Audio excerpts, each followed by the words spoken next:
That's right. I think that the other thing I'd add is that it's a tiny percentage of Americans. If you take out the foreign-born, it's really tiny, that speak any language other than English. And so even if you include people who have lived overseas, and so the studies that I've seen always bring into, it's a little bit of an irony that we talk about people having to learn the language, because most Americans don't speak another language, and that's part of the fear. That's part of what contributes to the fear, is that I won't be able to get along in my own country if people don't learn to speak English.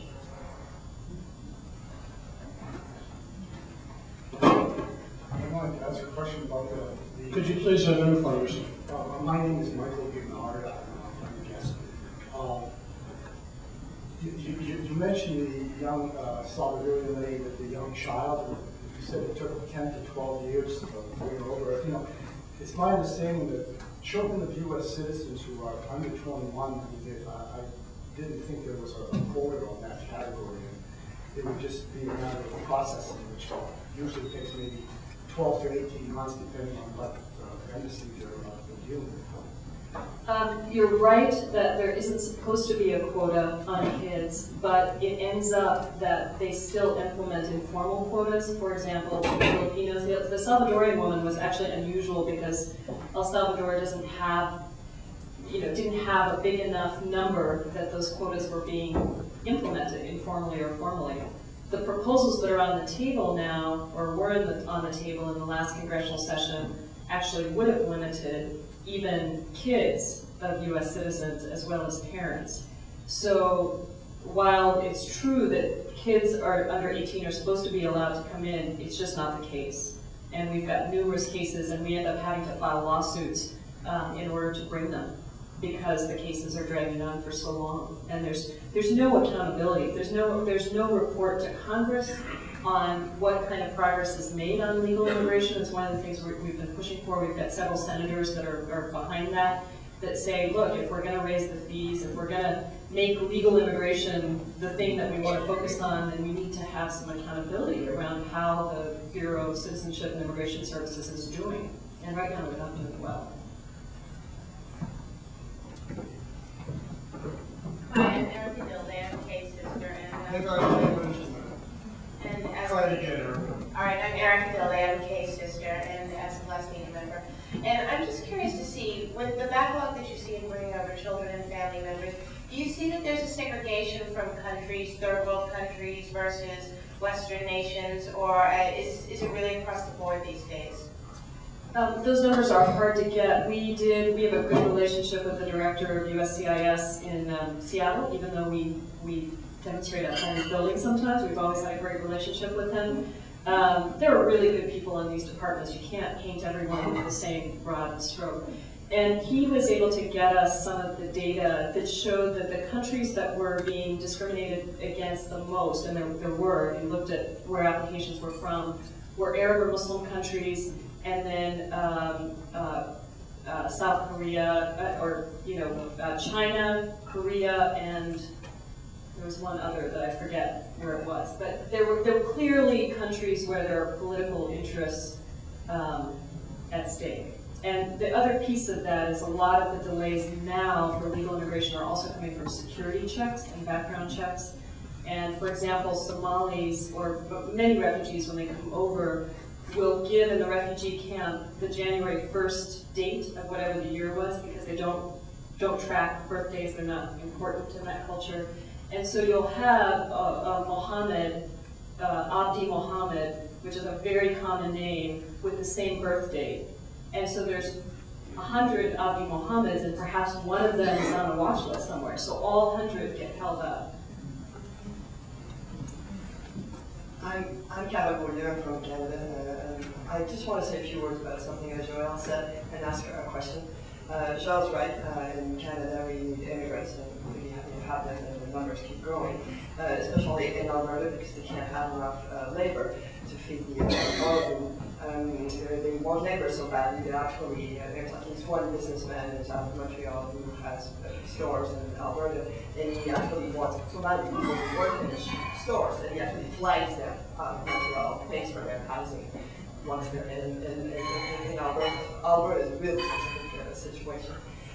We do have problems though, and we do have problems in Canada, not because people are immigrant or because of their color, but we're beginning to have problems with religion. And that's the question that I want. I'd like to hear some words on the panel. We're having this big discussion on a new term that's arisen now. It's called accommodement raisonnable, reasonable accommodation. There's a law now, and you could go all the way to the Supreme Court and any words on the panel. We're having this big discussion on a new term that's arisen now. It's called accommodement raisonnable, reasonable accommodation. There's a law now, and you could go all the way to the Supreme Court in Canada, and if the demand that you're making in Alberta is a really specific situation. We do have problems though, and we do have problems in Canada, not because people are immigrant or because of their color, but we're beginning to have problems with religion, and that's the question that I want. I'd like to hear some words on the panel. We're having this big discussion on a new term that's arisen now. It's called accommodement raisonnable, reasonable accommodation. There's a law now, and you could go all the way to the Supreme Court in Canada, and if the demand that you're making out of the state, then we should accommodate the state, the institution should accommodate. That means schools and hospitals. And it began a few years ago when it was well received at first. One example is if you're a Sikh, the accommodation that really made the press big was that a kid going to school wanted to be able to wear this little knife that some Sikhs feel they have to wear. And the Supreme Court said, yes, this kid should be allowed. I mean, the whole country went nuts, thinking that was not right. And since we've been really going into this national debate that how far do we go to accommodate different religions that want to be present in the public space. And women's rights have been involved into this very much because some of the demands were like women to be allowed to have swim time with only women present. And this is really hurting. This is really hurting the public debate. I mean, there's one risk for immigrants to be welcome to Canada in the next few years. I think religion is really becoming to hurt. And I haven't heard any words from you three guys, so if you could help. I mean, is there, I have no idea what the situation is here. I can only answer briefly, but it's funny, because I heard last month that Canada had imposed a barrier on the name Singh, S-I-N-G-H.